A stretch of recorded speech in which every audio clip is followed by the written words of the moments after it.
할렐루야. 예배 자리에 오신 모든 성도님들을 환영하고 축복합니다. 이 시간 다 함께 일어나셔서 하늘 보좌 임례송으로 찬양하며 나가겠습니다.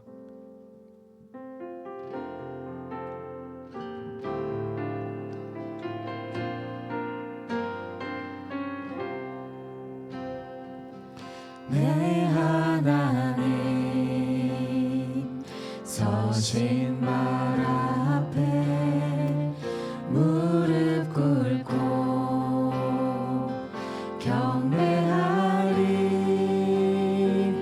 큰 권능과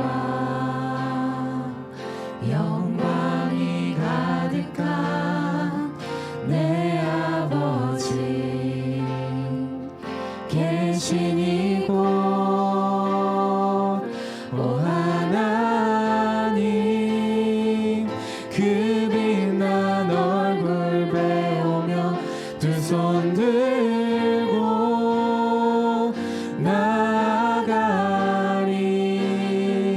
찬송과 존귀와 영광과 능력은 그 하늘 보좌 위에 주님께 하나님의 그 크신 사랑이 우리 죄를 사하셨네. 어린 양의 보혈의 은혜로 나 담대히 나가리. 오 하나님, 그 빛난 얼굴 배우며 두 손 들고 나가리. 찬송과 존귀와 영광과 능력은 그 하늘 보좌 위에 주님. 오 하나님, 오 하나님, 그 빛난 얼굴 배우며 두 손 들고 나아가리. 찬송과 존귀와 영광과 능력은 그 하늘 보좌 위에 주님께. 아멘. 주님은 정말 찬송과 존귀와 영광과 능력 받게 합당하신 분이신 줄 믿습니다. 이 시간 계속해서 목소리 높여 찬양하며 나아갈 때 하늘 영광 버리시고 저에게 찾아오신 그 주님을 기쁘게 찬양하며 나아갑시다.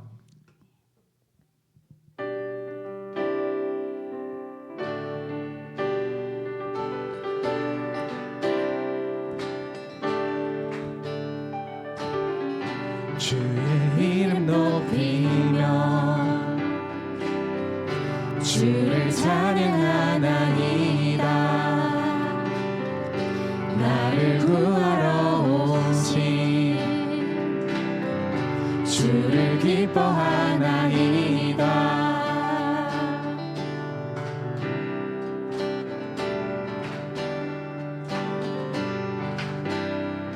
다시 한번 고백하며 나갑시다. 주의 이름 높이며 주의 이름 높이며 주를 찬양하나이다. 나를 구하러 오신 주를 기뻐하나이다. 하늘 영광 버리고 이 땅 위에 십자가를 지시고 죄 사했네. 무덤에서 일어나 하늘로 올리셨네. 주의 이름 높이리.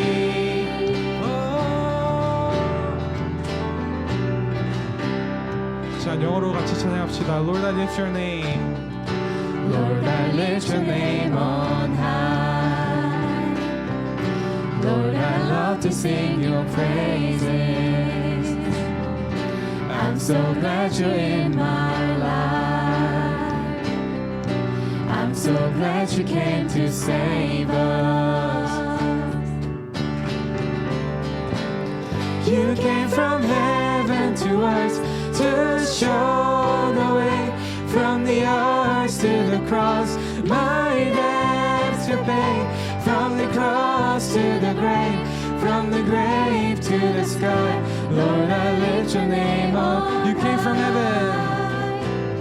You came from heaven to earth to show the way, from the earth to the cross, my debt to pay, from the cross to the grave, from the grave to the sky. Lord, I lift your name on high.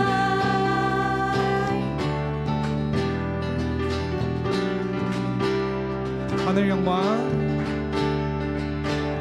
하늘 영광 버리고 이 땅 위에 십자가를 지시고 죄 사했네.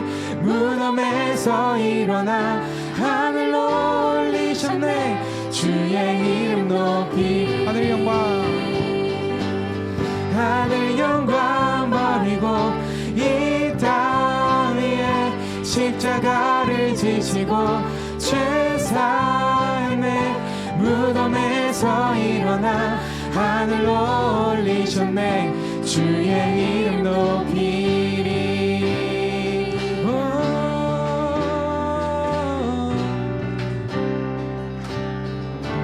아멘. 주님 앞에 찬송과 영광에 박수 올려드리며 주님 앞에 이 모든 찬양과 감사 드려드립니다.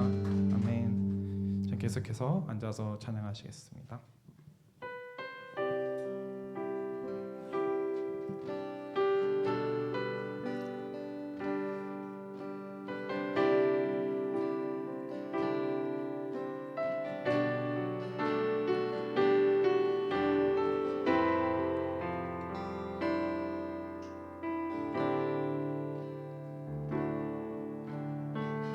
내 안에 주를 향한 이 노래, 영원한 노래 있으니,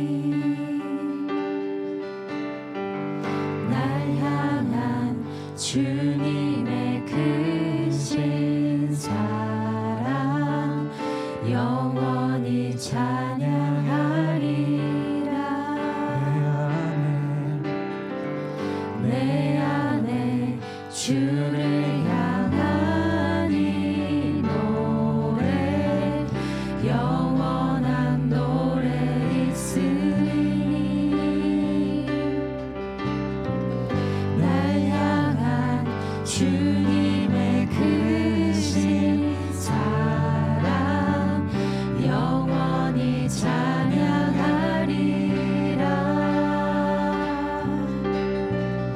영원히 찬양하리라. 아름다우신 오 놀라우신 영원할 수 없는 사랑,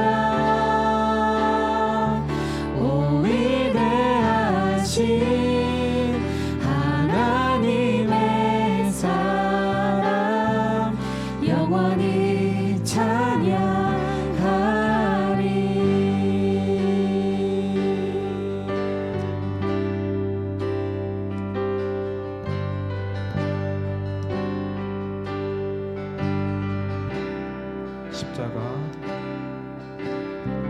십자가 그 사랑 찬양하리.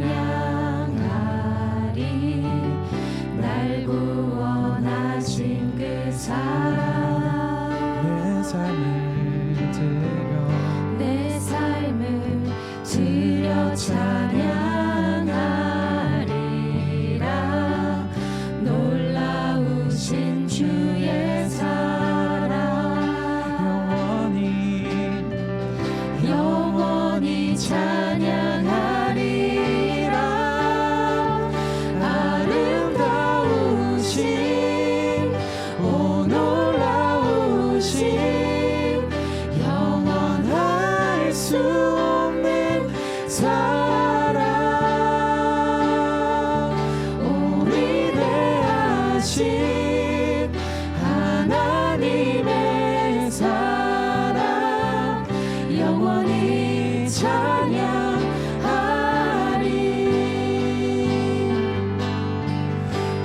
주와 같은 분은 없네. 이 세상 그 누구도 주와 같은 분은 없네. 누구도 이길 수 주와 같은 분,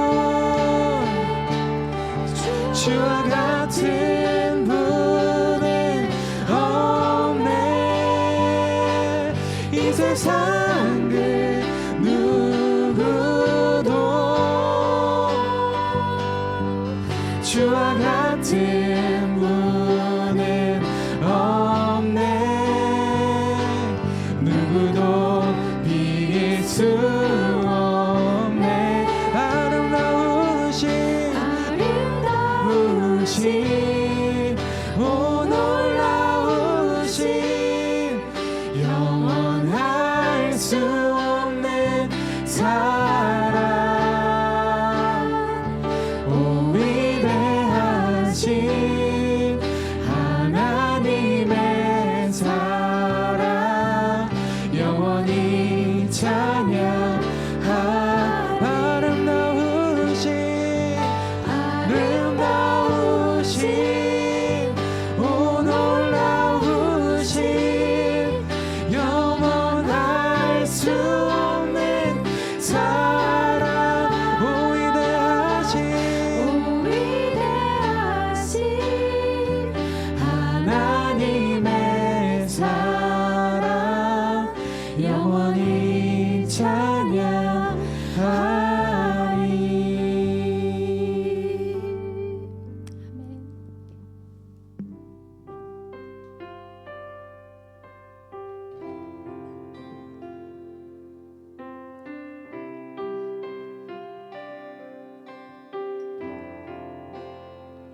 닿을 수 없고 오를 수 없네.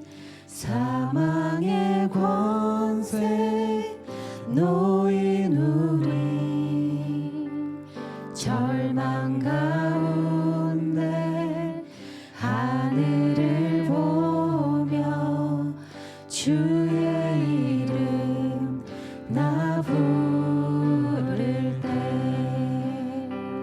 어둠을 뚫고 주님의 사랑 내 영혼을 비추시네. 모든 것 이미 이루신 주님 주 예수 내 산소망.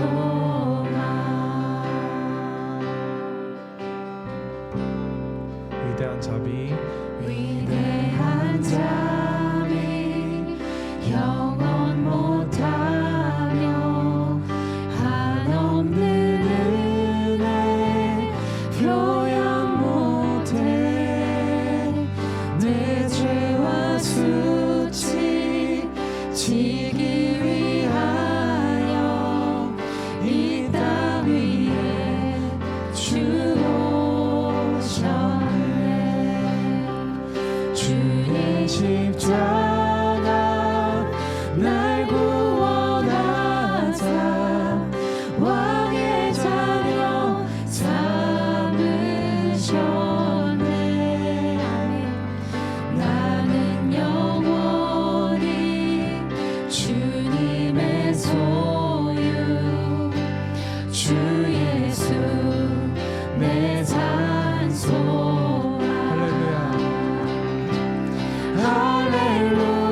할렐루야 주의 이름 찬양해. 할렐루야 내게 자유 주셨네. 죄의 저주 끊으신 구원의 주 이름 주 예수 내 산소. 할렐루야 할렐루야 주의 이름 찬양해. 자유 주셨네 죄의 저주 끊으신 구원의 주 그 이름 주 예수 내 산 소망.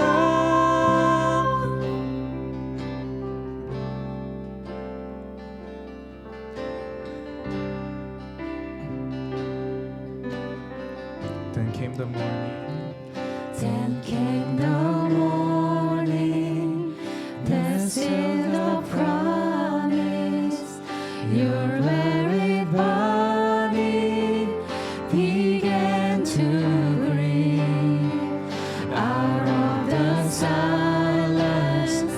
The roaring lion declared the grave has no claim on. Then came the morning. Then came the morning, that seals the promise. Your buried body began to breathe out of the silence. The roaring lion declared the grave has no claim on me. Jesus, yours is the victory. Jesus, yours is a victory.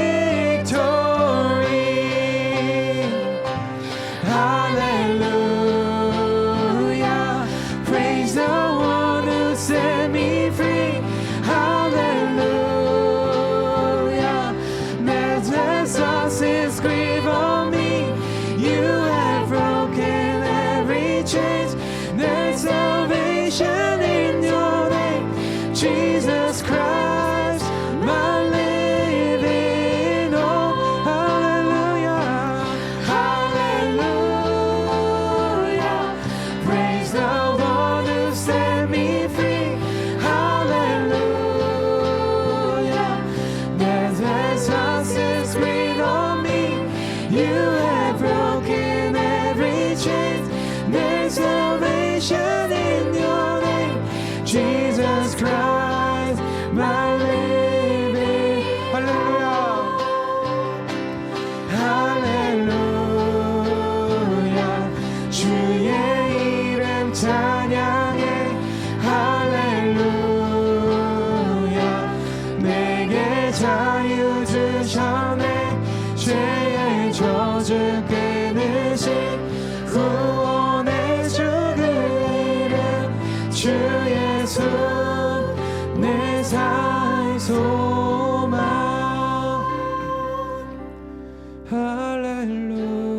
할렐루야. 주의 이름 찬양해. 할렐루야. 내게 자유 주셨네. 죄의 저주 끊으신 구원의 주 그 이름 주 예수 내 산 소망.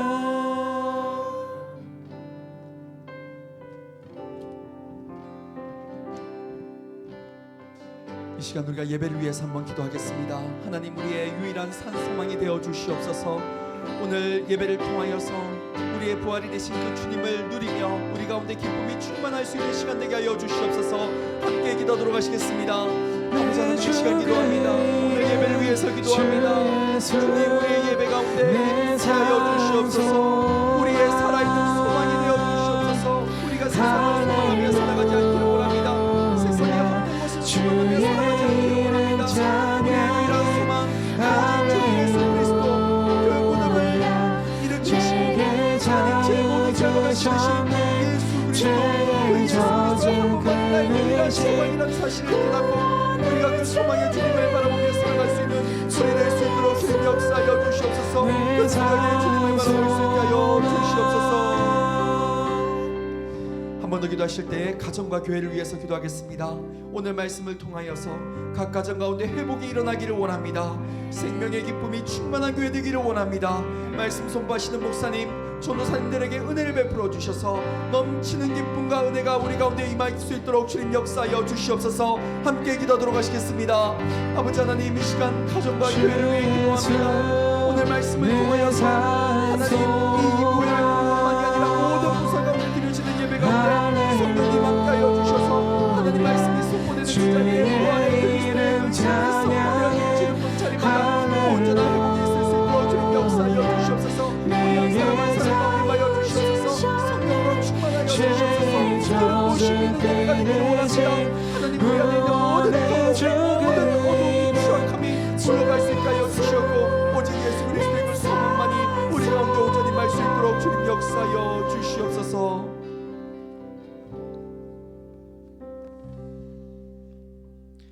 나는 부활이요 생명이니 나를 믿는 자는 죽어도 살겠고 무릇 살아서 나를 믿는 자는 영원히 죽지 아니하리니 이것을 내가 믿느냐. 참 사랑의 하나님 감사합니다. 부활주의를 맞이하여서 주님의 자녀들이 이 시간 한자리에 모였습니다. 예수님께서 내가 부활을 생명을 주겠다고 하신 것이 아니라 내가 부활이라고 내가 생명이라고 말씀하셨사오니 예수 그리스도를 우리 마음속에 모심으로 성령을 통하여 그 부활을 생명을 누리며 살아갈 수 있는 우리 될 수 있도록 주님 역사하여 주시옵소서. 이 세상은 죽음에 매여 있고 이 세상은 죽음을 두려워하지만 우리에게는 죽음이 새로운 시작이라는 사실을 알고 날마다 그 소망의 기쁨으로 매일의 부활과 매일의 생명을 누리며 살아갈 수 있는 천국 백성 되게 하여 주시옵소서. 우리 오늘의 교회를 위해서 기도합니다. 세상의 모든 무덤에는 사망의 그림자가 드리워져 있지만 오직 예수의 무덤은 비어있다는 사실을 알고 이 세상의 슬픔과 아픔과 절망 가운데 우리의 모든 무덤을 일으켜내실 예수의 음성을 기대하며 살아갈 수 있는 부활 소망 공동체 될 수 있도록 주님 역사하여 주시옵소서. 오늘 말씀을 선포하시는 박지영 목사님 가운데 성령의 능력을 더하여 주셔서 말씀이 닿는 곳마다 회복이 있게 하여 주시옵고 부활 생명의 기쁨이 넘쳐나므로 그 은혜들을 세상 가운데 나누며 살아갈 수 있는 주의 복된 백성 되게 하여 주시옵소서. 오늘 예배 모든 영광을 주님 홀로 받아주시기를 소망하고 바라오며 부활하셔서 지금도 살아계신 주 예수 그리스도의 이름으로 기도드리옵나이다. 아멘. 우리 하나님 영광의 박수 한번 올려드리겠습니다. 옆에 분들에게 한번 이렇게 인사하셨으면 좋겠습니다.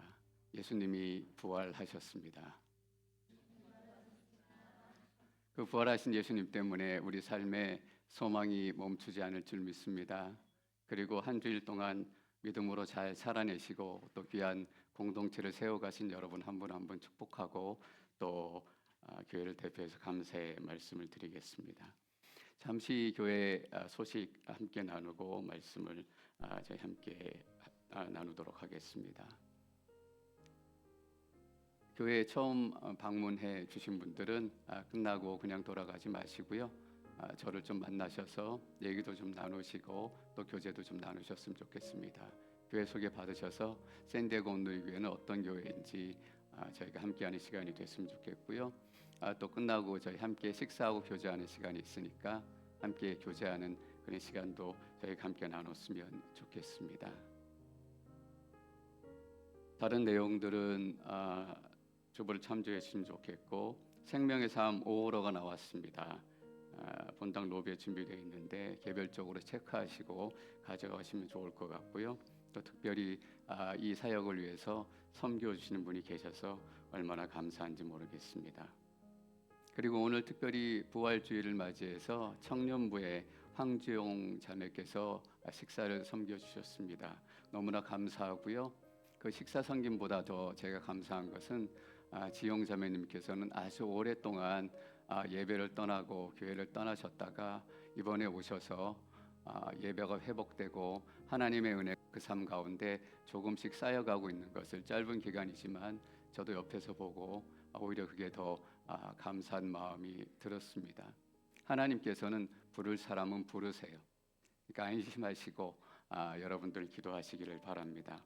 근데 아쉬운 것은 몇 주 후에 한국으로 돌아가게 되세요. 여러분도 한국으로 돌아가서 저희 샌디에고 온누리 교회만큼 좋은 교회 만나서 좋은 성도님들하고 함께 예배하고 교제할 수 있도록 여러분들의 기도를 부탁드리겠습니다. 기도하고 하나님의 말씀 함께 나누겠습니다. 하나님, 우리 예배 가운데 늘 기쁨이 있고 또 감격이 있고 회복이 있게 하시니 감사합니다. 부활하신 예수 그리스도를 다시 한번 붙들며 나아가는 아침 되기를 원합니다. 우리도 예수님과 함께 부활하기를 원하고 주신 약속대로 우리 삶 가운데 이루어질 줄 믿습니다. 그 약속의 말씀을 기대하는 마음들이 우리 가운데 너무 간절합니다. 그 간절함을 하나님의 은혜로 채워주실 줄 믿습니다. 말씀하여 주시고 꼭 각 영혼마다 하나님께서 필요한 터치를 허락하여 주시옵소서. 예수님의 이름으로 기도드립니다. 아멘. 하나님께서 아침에 우리에게 주신 말씀은 고린도전서 15장 1절에서 11절까지 말씀입니다. 제가 1절부터 읽도록 하겠습니다. 형제들이여, 이제 내가 여러분에게 전한 복음을 되새겨 드리려고 합니다. 여러분은 이 복음을 전해받았고 또한 그 안에 서 있습니다. 만일 여러분이 내가 여러분에게 전한 그 말씀을 굳게 잡고 헛되이 믿지 않았다면 여러분은 그 복음으로 구원을 받습니다. 내가 받은 가장 중요한 것을 여러분에게 전했습니다. 그것은 그리스도께서 성경의 말씀대로 우리 죄를 위해 죽으시고 성경의 말씀대로 3일째 되던 날 다시 살리심을 받아 게바에게 나타나시고 그 다음으로 12 제자에게 500명이 넘는 형제들에게 동시에 나타나셨으니 그 가운데 대부분이 지금도 살아있고 어떤 사람들은 잠들었습니다. 그 후 야고보에게 나타나셨고 그 다음으로 모든 사도들에게 마지막으로 다리 차지 못한 채 태어난 사람과 같은 내게도 나타나셨습니다. 나는 사도들 가운데 가장 작은 사람이요 사도라 불릴 자격도 없는 사람입니다. 이는 내가 하나님의 교회를 핍박했기 때문입니다. 내가 나 된 것은 하나님의 은혜로 된 것입니다. 내게 주신 그분의 은혜가 헛되지 않아 내가 어느 사도보다 더 많이 수고했습니다. 그러나 이것은 내가 한 것이 아니요 오직 나와 함께 하신 하나님의 은혜로 한 것입니다. 11절 같이 읽겠습니다. 그러므로 나나 그들이나 우리가 이렇게 복음을 전파하고 있으며 여러분도 이렇게 믿었습니다. 오늘 본문을 저희가 함께 나누기 전에 고린도 전서의 배경을 좀 더 나눴으면 좋겠습니다. 왜 고린도 전서가 쓰여졌는가? 이것을 알면 저희가 15장을 이해하는 게 훨씬 쉬울 것 같아요. 고린도 전서는 여러분들이 아시는 것처럼 그냥 잘 지내는가, 어떻게 지내는가, 바울이 고린도 교회 교인들의 안부를 묻거나 인사하기 위해서 쓴 편지가 아니에요.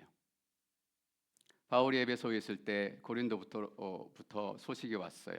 교회에 여러 가지 어려움이 있다는 것입니다. 게바파, 아볼로파, 예수파, 바울파로 교회가 나눠져서 쪼개질 위험에 있기도 하고 예배의 형식 때문에 또 성령의 은사 때문에 교회가 어려워지기도 했다라는 거예요. 그래서 고린도전서는 말하자면 뭐냐면 고린도 교회에 들리는 이런 어려움들을 하나하나씩 매뉴얼처럼 해결해 주는 그런 편지의 내용을 담고 있어요. 근데 고린도전서 제일 마지막 부분인 15장에 부활에 대한 이야기가 나와요. 그래서 교회에서는 이 15장을 부활장이라고 부를 만큼 부활에 대해서 다른 어떤 성경보다 자세하게 설명해 주고 있는 그런 대목이기도 합니다. 왜 15장에서 부활에 대해서 다루었을까? 고린도 교회의 부활 때문에 문제가 있었기 때문이에요. 어떤 사람들은 부활이 있다고 믿고 어떤 사람들은 부활이 없다고 믿고 그래서 오늘 읽은 본문 바로 뒤에 보면 15장 12절에서 바울이 직접 이렇게 얘기하고 있습니다. 함께 읽겠습니다. 시작. 그리스도가 죽은 사람들 가운데서 살아나셨다고 전파되고 있는데 왜 여러분 가운데 어떤 이들은 죽은 사람의 부활이 없다고 합니까? 고린도 교회 안에도 부활이 없다고 주장하는 사람들이 있었어요. 바울이 직접 편지를 통해서 이렇게 권면할 정도면 한두 사람의 문제는 아니었던 것 같아요. 교회를 어렵게 만들 정도로 적지 않은 사람들이 심각한 수준으로 부활이 없다라고 생각하고 주장하고 있었던 거예요. 여기서 우리가 한 가지 주목해야 될 것이 있었어요. 부활은 21세기 우리에게뿐만 아니라 당시 고린도 교인들에게도 믿기 어려운 이야기였다라는 것입니다. 우리는 그냥 이렇게 생각할 때가 있어요. 2000년 전이니까 훨씬 과학도 덜 발달하고 의학도 덜 발달하고 사람들이 훨씬 미신에 가깝고 훨씬 그런 일들에 가깝기 때문에 우리보다는 부활에 대해서 잘 믿었을 것이다. 근데 아니라는 거예요. 바울이 직접 세우고 1년 6개월 동안이나 있었던 이 고린도 교회에 이 부활을 못하는 이런 일들이 나타난 거예요. 고린도 교회가 언제 세워졌습니까? 예수님이 돌아가신 지 한 20년 채 지나지 않아서 세워진 교회예요. 예수님의 사역의 흔적, 호흡의 흔적, 발길의 흔적들이 그대로 남아있는 그 시기에도 그 사람들은 부활을 믿기 어려웠다라는 것입니다. 어느 정도였느냐?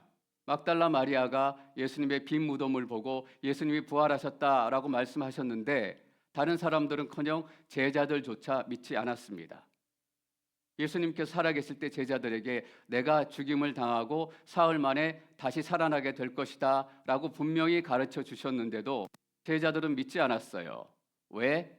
부활은 믿기 어려운 것이 때문이었어요. 그리고 부활하셨다라고 소식을 전해왔는데도 그때도 제자들은 믿지 않았어요. 그래서 여러분, 당시에 예수 믿었던 사람들이 무조건 예수님의 부활을 믿고 무조건 어리석어서 미신적으로 예수님을 믿었다라고 생각하지 마세요. 그 사람들도 예수를 만났고 예수를 만났던 사람들의 얘기를 꼼꼼히 듣고 우리와 마찬가지예요. 그리고 판단하고 그들의 삶이 변해가는 모습을 보면서 부활하신 예수님을 만나지 않았으면 도저히 저 사람들이 저렇게 변할 수 없다, 변할 이유가 없다라고 그들 나름대로 합리적인 결론을 내렸기 때문에 그들도 부활을 믿게 됐고 예수님을 믿게 된 것이에요. 여러분, 그런 사람들이 기록한 문서가 바로 성경입니다. 옛날에 그냥 우연히 예수님의 제자들이 시간이 돼서 성경을 기록해서 지금까지 보고 있겠지 이렇게 생각하시면 안 돼요. 성경을 너무 만만하게 보시는 겁니다. 성경은 이 부활을 경험하고 부활의 얘기를 듣고 자기의 삶이 완전히 바뀐 사람들이 그 삶을 기록한 것이 바로 성경이에요. 그래서 오랜 시간 동안 많은 학자들과 많은 사람들이 이 성경을 무너뜨리기 위해서 얼마나 많은 부단한 노력을 했는지 몰라요. 성경을 갈기갈기 찢기도 하고 분석하기도 하고 이것은 예수님의 말씀하신 것이 맞다. 이것은 어떤 기준에 의해서 예수님의 말씀하신 것이 아니다. 성경을 해체하고 분해시키려고 했어요. 근데 여러분, 이 성경이 해체가 됐습니까? 아니에요.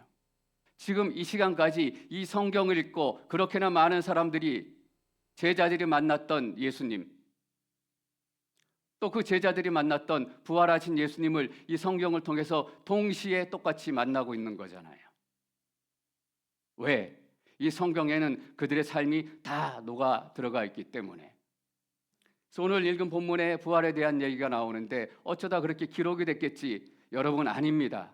그 당시에 이것들 경험했던 사람들이 꼼꼼히 이것을 기록하고 증거하고 다 증언했던 얘기예요. 예수님의 부활을 과학적으로 증명해보라. 예수님을 이 자리에 데리고 와서 십자가에 못 박혀 죽게 하고 다시 살리게 돼야 되고 그런 증명이 어떻게 일어나겠어요?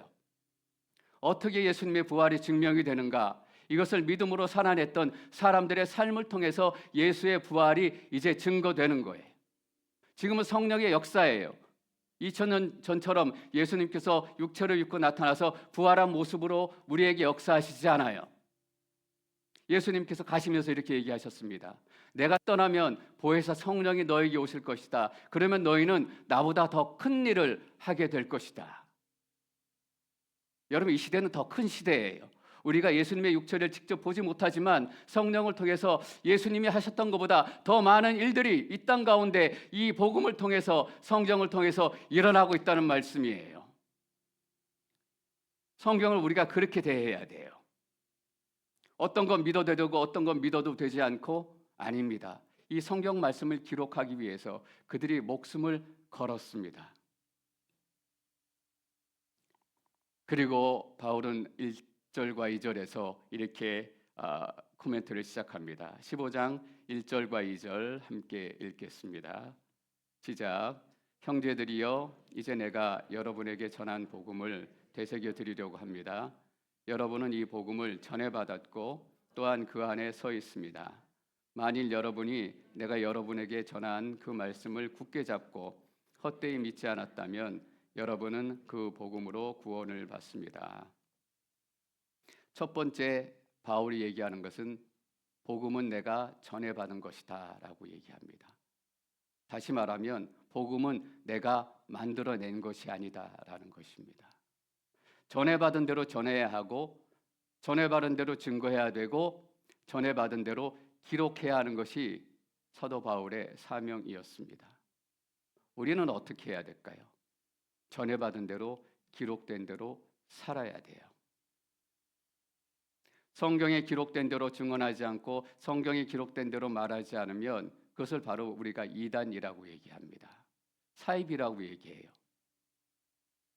근데 성경에 기록된 대로 우리가 살지 않는다면, 그 말씀을 따르지 않는다면 우리는 이단적인 삶을 살고 있는 거예요. 전해진 대로 살지 않으면 우리는 사이비 같은 삶을 살고 있는 거예요. 저는 여러분 안에 말씀대로 따라가는 신앙이 세워지기를 축원합니다. 우리가 왜 잘 믿고 엉뚱하게 살겠어요? 더하거나 빼면 안 돼요.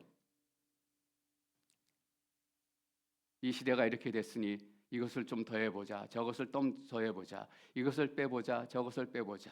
내가 바쁘니까 한 주 예배 빠지고 기도 쉬고, 내가 기분이 안 좋으니까 다른 사람들한테 괜히 화 한번 내보고. 둘째로 바울이 얘기하는 것은 무엇입니까? 복음으로 구원을 받는데요. 여러분, 너무나 중요한 얘기입니다. 구원은 복음으로 받는 것입니다. 이 길로 가거나 저 길로 가거나 정상만 올라가면 되는 거 아니야? 여러분, 아닙니다. 산이 달라요. 예수 그리스도가 인도한 구원의 산이 달라요. 오직 구원은 예수 그리스도로만 받을 수 있습니다. 내가 예수 그리스도 외에 이 땅에 구원받을 이름을 허락한 적이 없다라고 하나님은 분명히 말씀하세요. 교회 출석으로 구원받는 것도 아니에요. 헌금으로 구원받는 것도 아니에요. 목사 때문에 구원받는 건 더더구나 아닙니다. 구원은 복음 때문에 이루어진다라는 거예요.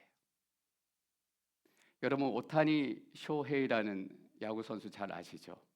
일본 야구 선수인데 제가 기록을 한번 찾아보니까 작년에 홈런이 50개가 넘었고 또 도루가 50개가 넘었고, 놀라운 기록이에요. 홈런을 치는 사람이면 보통 몸이 좀 무겁고 덩치가 크잖아요. 그 홈런 타자가 도루를 50개 넘게 한다는 건 그건 정말 특이한 경우예요. 그래서 메이저리그 역사상 처음으로 홈런 50개 넘고 또 도루 50개 넘고 50-50 클럽에 든 사람이 오타니가 처음이래요. 타격만 잘하는 게 아니라 공도 빠르게 잘 던지잖아요. 100마일에 가까운 160km가 넘는 강속구를 던지는 투수입니다. 이 놀라운 실력에도 사람들이 감동을 받지만 사람들이 오타니에 대해서 감동을 받는 게 또 하나 있습니다. 뭐냐면 그의 성실한 생활 태도 때문입니다. 이미 고등학교 때부터 내가 좋은 야구 선수가 돼야 되겠다라고 계획을 하고 촘촘하게 계획표를 짜서 성실하게 삶을 살아왔습니다. 훈련도 열심히 하고. 근데 제 눈길을 끈 것은 당연히 훈련은 열심히 하지만 또 뒤에 부분이에요.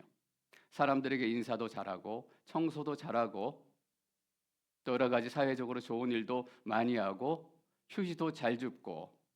그래서 야구장이나 훈련장에서 오타니가 휴지를 줍는 모습을 쉽게 볼 수 있다는 겁니다.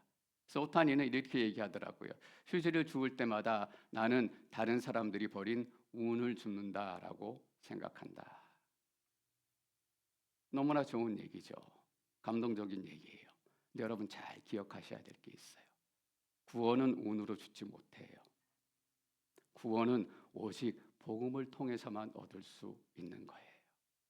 그래서 바울은 여러분의 믿음이 헛되지 않았다면 그 복음으로 구원을 받습니다 라고 얘기를 하고 있습니다.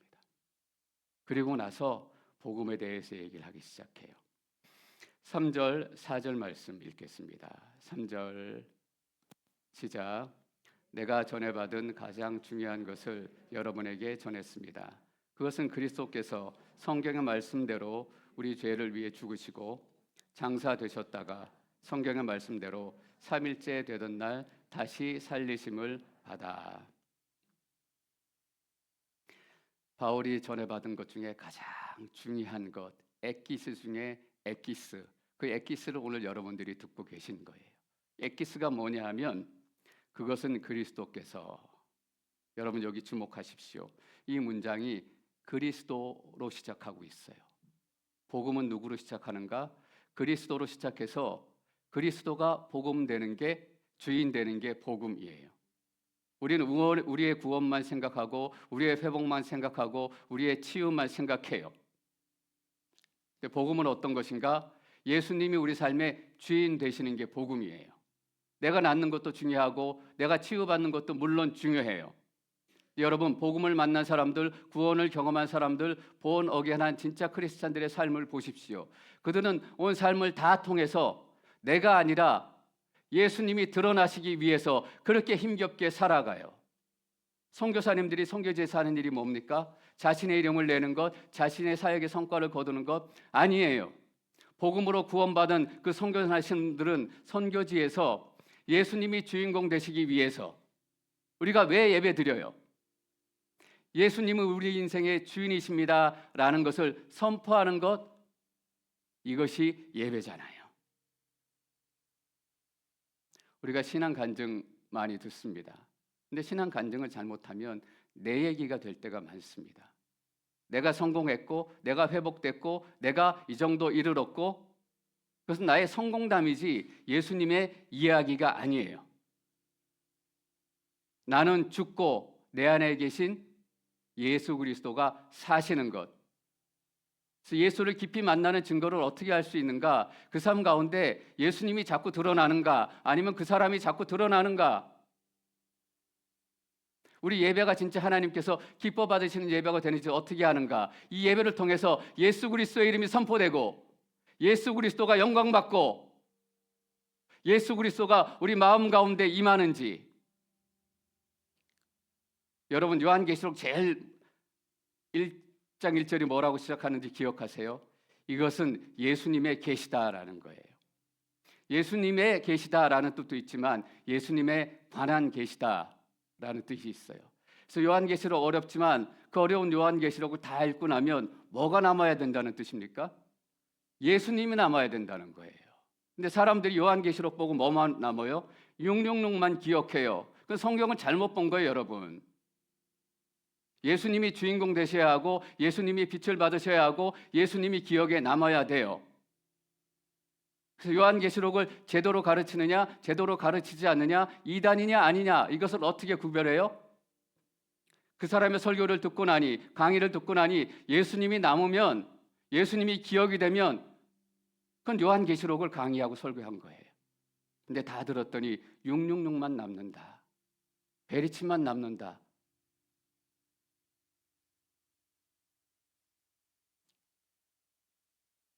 예수가 주인 되는 게 구원입니다. 여러분, 우리 구원의 본질을 잊지 말아야 돼요. 두 번째, 복음에 대해서 뭐라고 얘기하고 있냐면, 성경에서 항상 반복되는 것은 중요한 겁니다. 3절과 4절에 반복되는 게 뭐가 있냐면, 성경의 말씀대로 죽으셨고 성경의 말씀대로 살리심을 받아. 성경의 말씀대로라는 표현이 두 번이나 나옵니다. 성경의 말씀대로 하나님께서 계획하시고, 하나님께서 시작하시고, 하나님께서 성취하셨다라는 뜻입니다. 이것이 우리에게 너무나 중요한 의미를 가져요. 하나님의 약속은 반드시 성취된다라는 겁니다. 여러분, 하나님의 말씀을 통해서 여러분 가운데 주신 하나님의 약속은 반드시 성취된다라는 뜻이에요. 그냥 말씀대로 예수님이 죽었고 살아나셨다, 그런 거 아니에요. 하나님이 미리 계획하셨고, 우리를 구원하시기 위해서 요나를 부르시고, 배를 준비하시고, 물고기를 준비하셨을 뿐만 아니라 하나님께서 반드시 이루신다라는 것입니다. 우리 굿 프라이데이에 나눴던 이사야 53장 4절에서 5절까지 말씀 한번 읽어볼까요? 4절 말씀부터 읽겠습니다. 시작.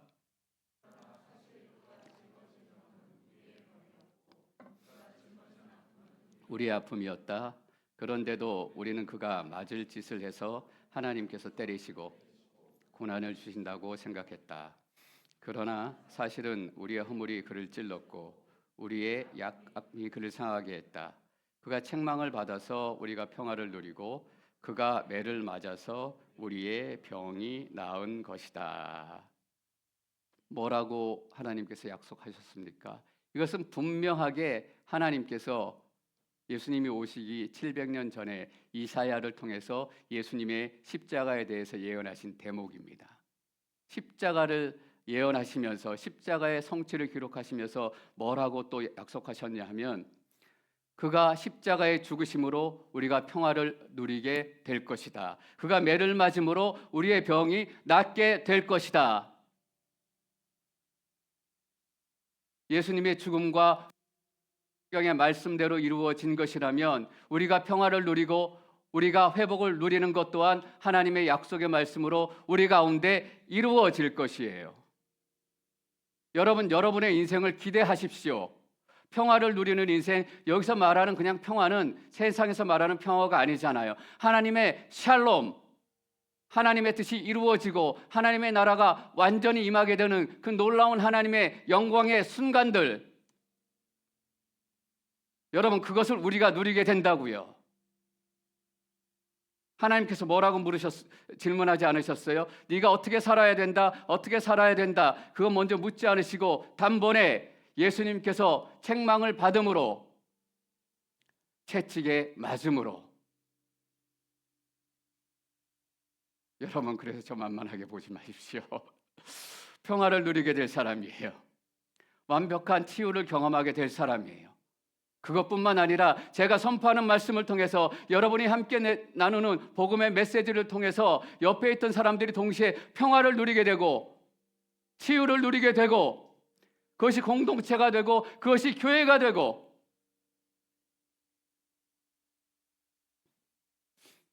그러니까 매번 말씀드리지만 하나님의 말씀은 읽으면 읽을수록 자꾸 내가 안심이 되고 기대가 돼요.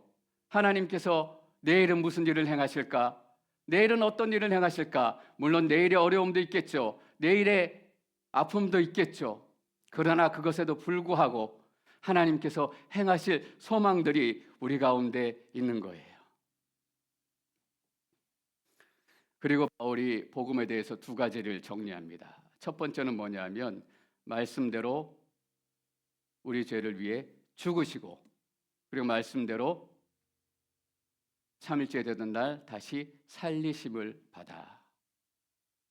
가장 간단하고 강력한 형태로 바울이 복음을 축약했습니다. 복음은 무엇인가? 예수 그리스도가 죽고 부활한 것이다.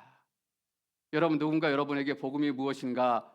라고 물어볼 때 이렇게 대답하시면 돼요. 예수 그리스도가 죽고 부활한 것이다. 당신 때문에, 당신의 죄 때문에 죽고 당신을 위해서 부활하셔서 무덤을 깨뜨리시고 절망을 깨뜨리시고 저주를 깨뜨리신 그 사건, 그 부활이 복음이다.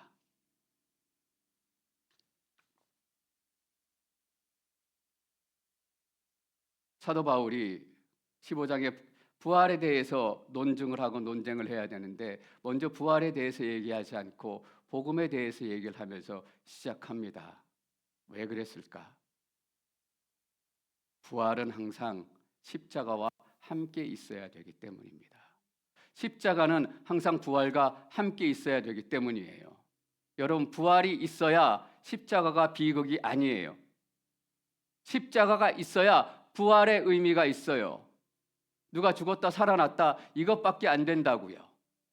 예수님이 우리의 죄를 지고 십자가에 못 박혀 죽으시고 부활하셨던 것, 죽음의 권세를 이긴 것이 된다고요.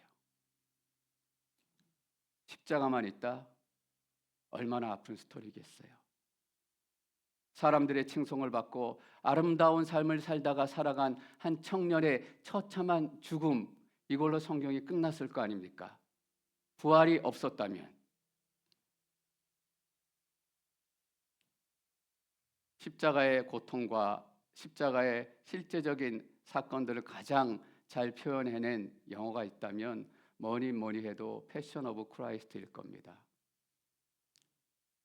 놀랐어요. 사실대로 표현하면 표현할수록 십자가는 너무 힘들고 괴로워요. 볼 수가 없어요. 왜 그럴까? 십자가 자체가 고통스럽기도 하지만 우리 죄의 현실을 보여주기 때문인 것 같아요. 우리 죄가 그만큼 지독하고 악랄하고, 그래서 패션 오브 크라이스트라는 영화, 어떤 영화 소개하는 사이트에 가봤더니 이렇게 소개를 하더라고요. Painfully beautiful. 고통스럽게 아름답다라는 겁니다. 너무나 예수의 십자가가 고통스럽지만 너무나 아름답다라는 것. 왜 아름다울 수 있는가? 부활이 있기 때문입니다. 부활이 없다면 예수님의 십자가 패션 오브 크라이스트는 그냥 페인풀로 끝났을 거예요. 근데 굿뉴스가 우리 가운데 오는 거잖아요. 예수님께서 부활하셨다. 근데 여러분, 성경에서 예수님께서 부활하셨다라고 얘기할 때는 꼭 수동태를 씁니다. 오늘 말씀도 보면 4절에서 장사되셨다가 성경의 말씀대로 3일째 되던 날 다시 살리심을 받아. 왜 예수님의 부활은 꼭 수동태로 사용하는가? 이유가 있어요. 하나님께서 살리셨다라는 것을 표현하고 싶기 때문이에요. 하나님께서 예수를 살리셨다라는 것을 표현하고 싶기 때문에 늘 수동태로 얘기해요. 왜 하나님께서 예수를 십자가에서 살리셨는가? 예수가 옳았다라는 것을 우리 가운데 선포하시는 거예요. 예수님이 중풍병자를 고치시고 내 죄가 사함을 받았다, 이제 자리를 들고 가라 라고 말씀하셨던 것, 이것도 네가 옳았다.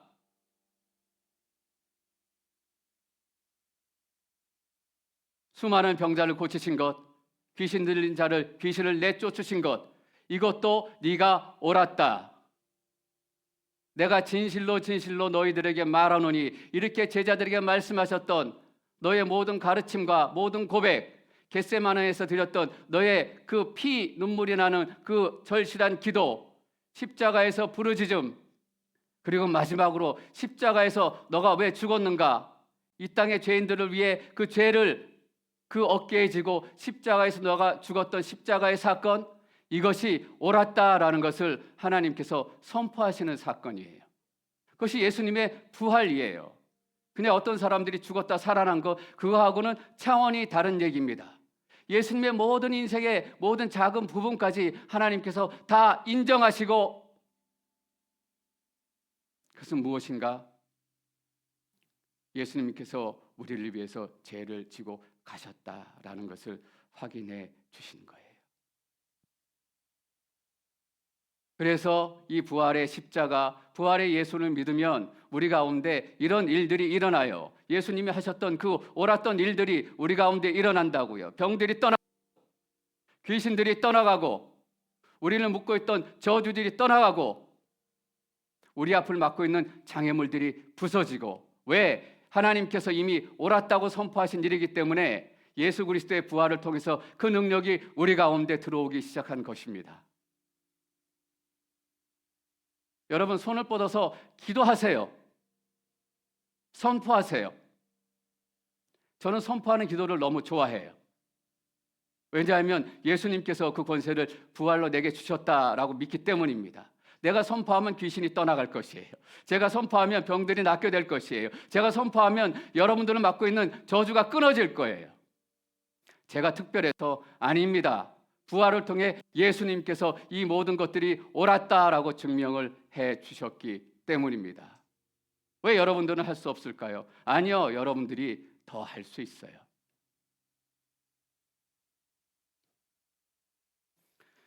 (5절에서) (7절까지) 계속 읽겠습니다. 5절 시작. 게바에게 나타나시고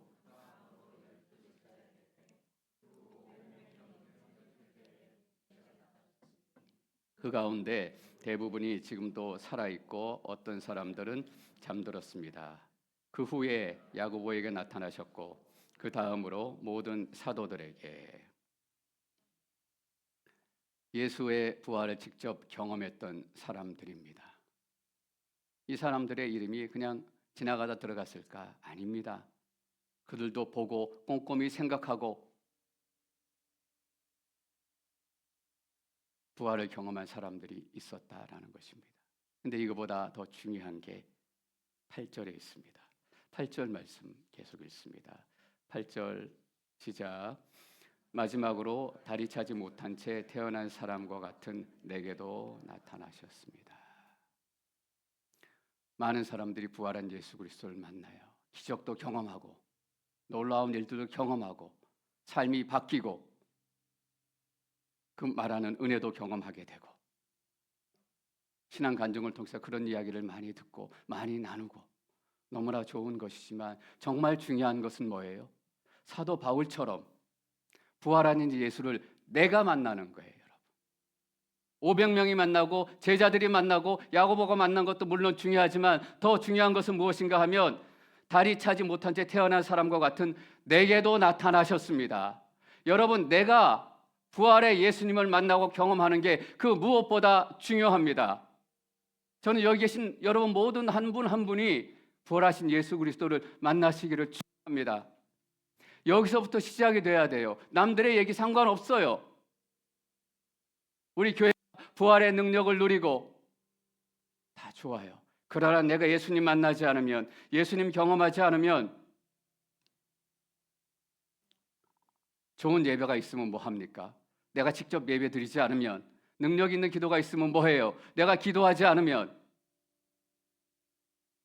그 놀라운 부흥의 역사들에 대해서 그렇게 많이 들으면 무엇 하겠습니까? 내가 부흥을 경험하지 못한다면, 우리 교회에 부흥이 나타나지 않는다면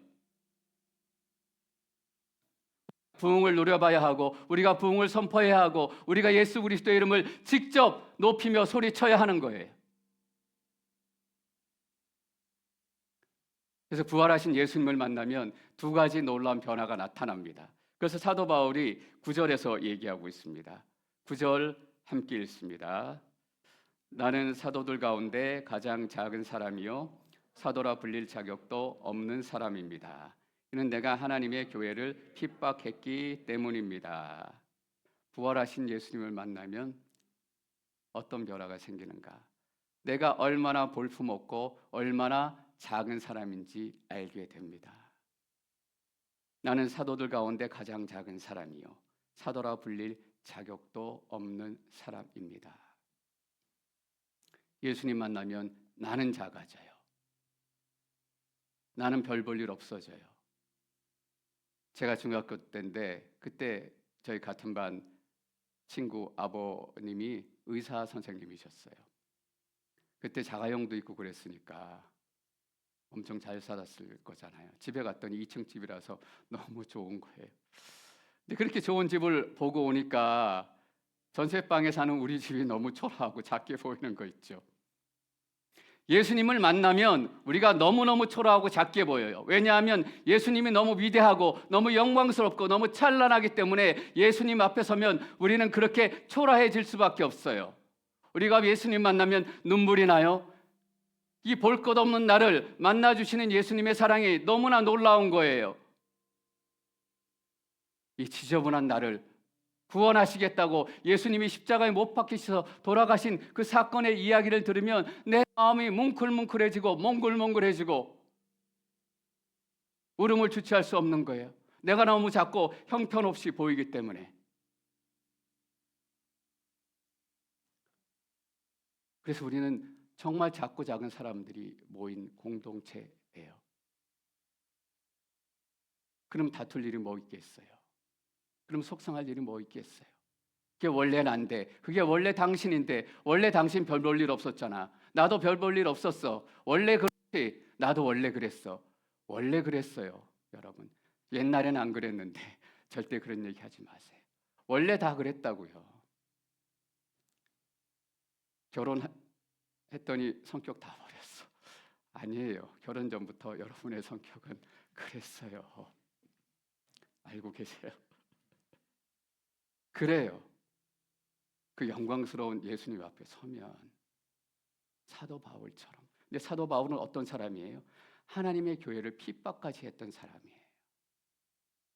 얼마나 자꾸 초라하게 느껴졌을까? 예수님을 만나면 너무 내가 작아지기 때문에 작은 은혜에도 놀라고 작은 사랑에도 놀라고. 우리는 물론 기적을 경험해야 합니다. 하나님께서는 기적의 하나님이세요. 근데 나는 여러분들이 작은 하나님의 터치, 하나님의 음성, 하나님의 사랑에도 마음이 울컥울컥하고 눈시울이 뜨거워지는 여러분들이 됐으면 좋겠습니다. 그게 부활하신 예수님을 만났다라는 증거예요. 또 하나가 무엇인가? 10절 말씀에 계속해서 이어집니다. 10절 함께 읽습니다. 시작. 그러나 오늘날 내가 나 된 것은 하나님의 은혜로 된 것입니다. 내게 주신 그분의 은혜가 헛되지 않아 내가 어느 사도보다 더 많이 수고했습니다. 그러나 이것은 내가 한 것이 아니요 오직 나와 함께 하신 하나님의 은혜로 한 것입니다. 첫 번째 고백은 정말 내가 작은 자 중에 작은 자입니다. 두 번째는 뭐냐 하면 하나님께서 다 하신 것입니다. 10절에 이렇게 시작합니다. 오늘날 내가 나 된 것은 하나님의 은혜로 된 것입니다. 그런데 오늘날 바울의 형편을 한번 생각해 보십시오. 이전에는 가문도 괜찮았고 배움도 괜찮았고 그냥 있었으면 출세가도를 달릴 그런 입장이었어요. 그래서 어디 가도 내세울 만한 그런 포지션이 됐죠. 근데 지금 바울의 입장은 어때요? 알아주는 사람도 없고 고린도 교인들은 와서 짜증내고 여기저기 교회를 세웠는데 교회마다 어려운 일이 생기고 돈도 없고 먹을 것도 없고 입을 것도 없고 연금 들어둔 것도 없고 노후 대책도 막막해요. 근데 나의 나 된 것은 하나님의 은혜래요. 지금의 이 형편없는 내가, 먹지 못하는 내가, 늘 아파서 골골대는 내가 하나님의 은혜로 된 모습이에요. 어떻게 그런 고백이 나올 수 있을까?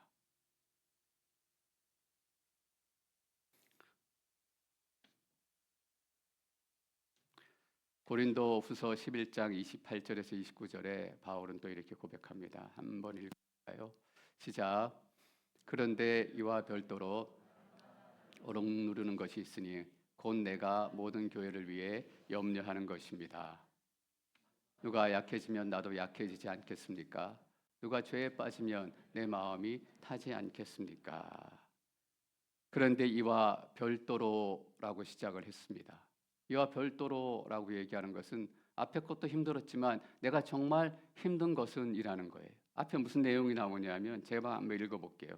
3번 채찍으로 맞았고 1번 돌로 맞았고 3번이나 파선을 당했고 밤낮 꼬박 하루를 바다에서 헤맨 적도 있습니다.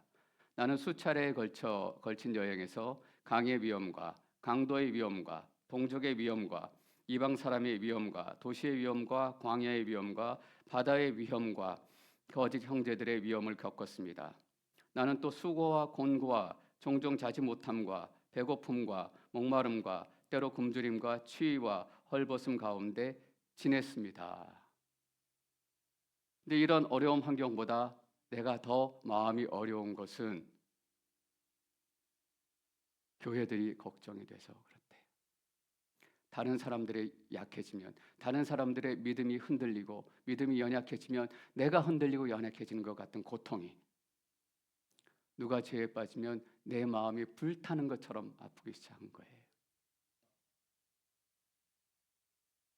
이렇게 어려운 상황 속에서 내가 지금의 내가 된 것이 하나님의 은혜입니다 라고 고백할 수 있는 것은 부활하신 예수 그리스도를 만났기 때문입니다.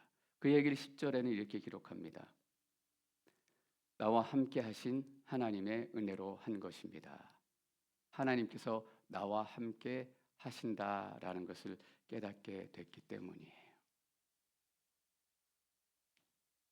여러분, 은혜는 절대 헛되지 않습니다. 은혜는 반드시 여러분 삶 가운데 열매를 맺게 될 것입니다. 전 여러분의 삶 가운데도 사도 바울과 같은 이런 고백이 있기를 축원합니다. 인생을 살아내고 그 인생을 돌아봤을 때 내 상황이 어땠든, 내가 많이 가졌든 적게 가졌든, 배가 부르든 배고프든 건강하든 건강하지 않든 지금의 내가 나 된 것은 하나님의 은혜입니다. 왜? 내가 예수 그리스도를 만났고 하나님께서 나와 함께 계시기 때문에.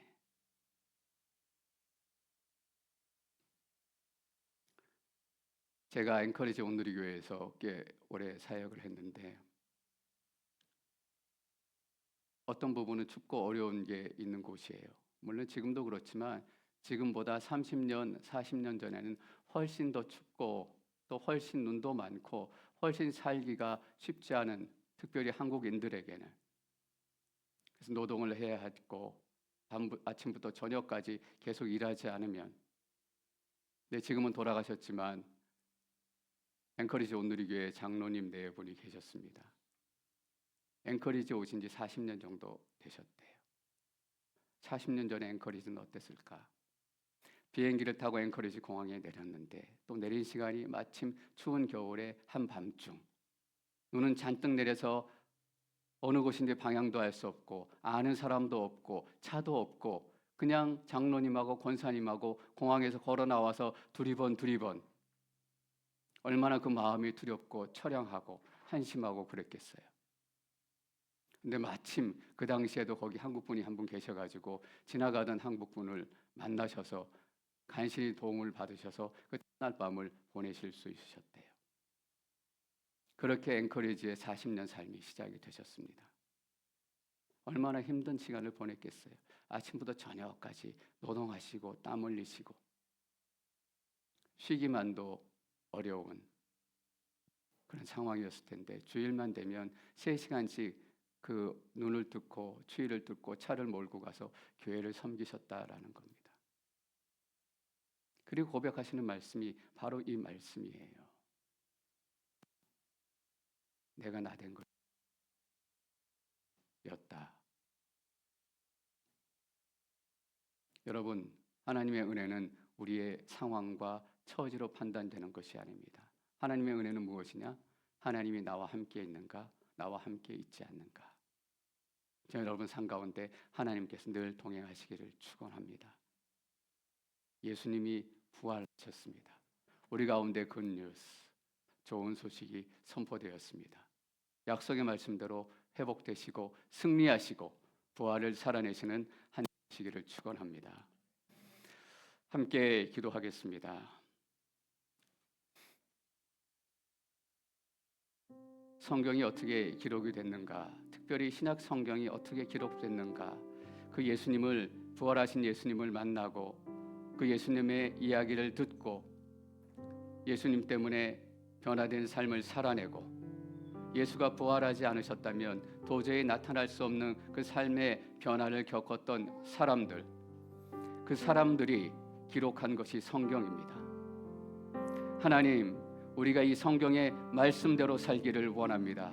이 부활의 능력대로 살기를 원합니다. 십자가의 선포대로 살기를 원합니다. 약속하신 대로 평화가 우리 가운데 임했습니다. 약속하신 대로 나음이 우리 가운데 임했습니다. 약속의 말씀이 이루어지게 하옵소서. 함께 선포하며 통성으로 기도하겠습니다. 살아계신 하나님, 이 약속이 우리 가운데 주어졌습니다. 그런데 우리가 얼마나 자주 이 약속을 사단에게 빼앗겨 버리는지 모르겠습니다.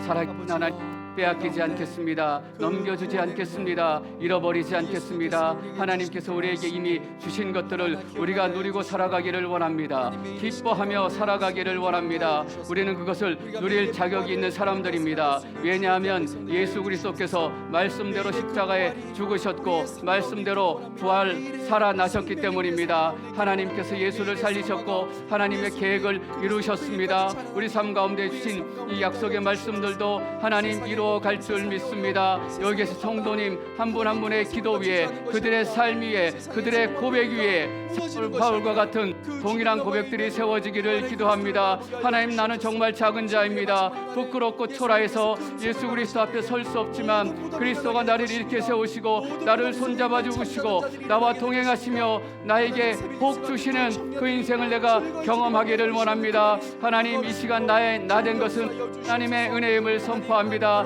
나의 상황과 상관없이, 나의 형편과 상관없이 지금 내 이 시간 예배하는 내 모습, 기도하는 내 모습, 함께 찬양하는 내 모습, 내 인생이 하나님의 은혜로 된 것임을 고백하며 선포하며 나아갑니다. 이 시간 나사렛 예수 이름의 권세로 명하노니 우리를 속이는 모든 사단의 음성들은 떠나갈지어다. 사단의 계략들은 깨어질지어다. 사단의 묶임들은 끊어질지어다. 왕이 들어가신다. 문들아 머리를 찌어다. 하나님이 선포대로 이루어질 줄 믿습니다. 한 분 한 분에게 동일한 하나님의 성령을 부어주셔서 그래서 우리가 직접 하나님의 부흥을 경험하게 하옵시고 하나님의 은혜를 경험하게 하옵시고 기도를 경험하게 하옵시고 놀라운 예배 감동을 경험하는 일들이 나타나기를 원합니다. 하나님, 부어주시옵소서, 풀어주시옵소서. 하나님의 은혜가 우리 가운데 임하게 허락하여 주옵소서. 그 약속의 말씀을 붙들며 나아갑니다. 그 약속의 말씀대로 이루어질 수 있도록 하나님 역사하여 주시옵소서. 살아계신 하나님, 우리는 얼마나 자주 우리의 상황과 형편과 기분 때문에 이 복음을 판단하고 결정해왔는지 모르겠습니다. 하나님, 순종하지 못했음을 고백합니다. 여기 계신 한 분 한 분의 삶 위에 부흥을 허락해 주셔서 말로만 듣던 부흥이 아니라 그 삶에 실제로 부흥이 일어나게 도와주옵시고 각종 성령의 은사도 허락하여 주셔서 말로만 듣는 것이 아니라 우리가 직접 그 성령의 은사들을 통해서 교회를 섬기고 하나님의 나라를 섬기고 연약한 자들을 세워갈 수 있는 믿음의 사람들이 되기를 원합니다. 하나님, 약속의 말씀을 이루어 주시니 감사합니다. 예수 하나님, 그 약속의 말씀을 믿음으로 얻습니다. 감사와 찬양을 올려드리며 예수님의 이름으로 기도드립니다. 아멘. 모두 자리에서 일어나셔서 하나님께 봉헌 찬송 드리겠습니다. 오늘 봉헌 찬송은 부활절 또 부활 찬양을 통해서 함께 하나님을 찬양하기를 원합니다.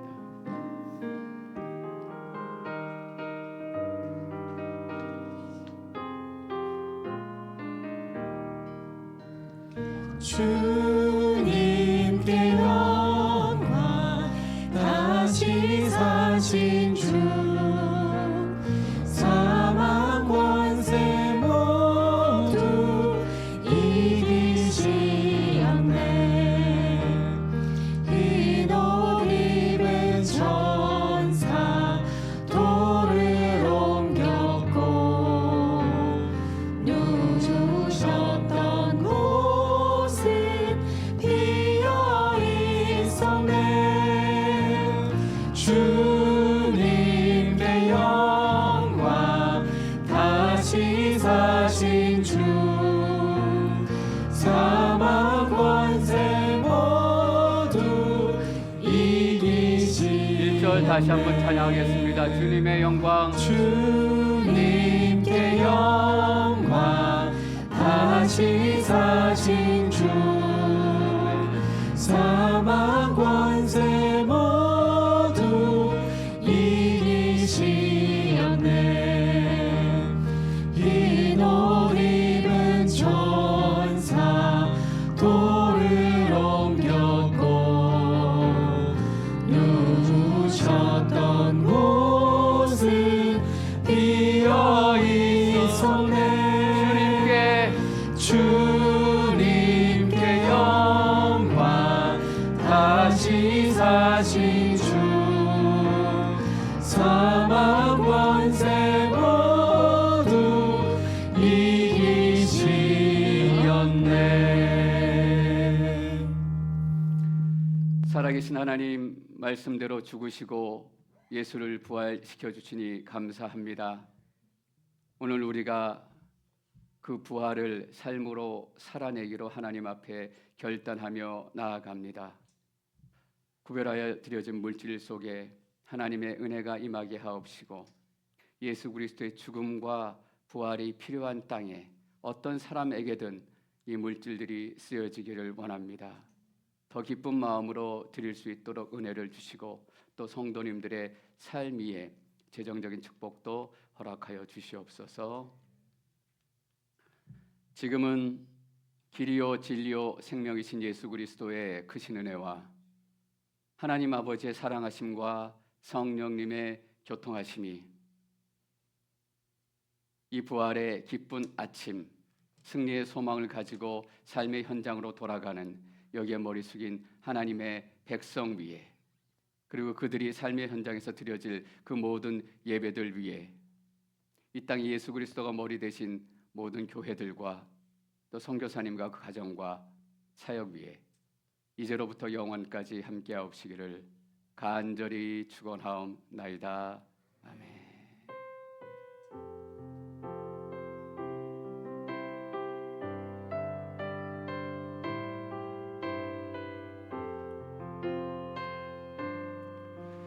우리 부활하신 주님께 영광의 박수 같이 올려드리겠습니다. 할렐루야.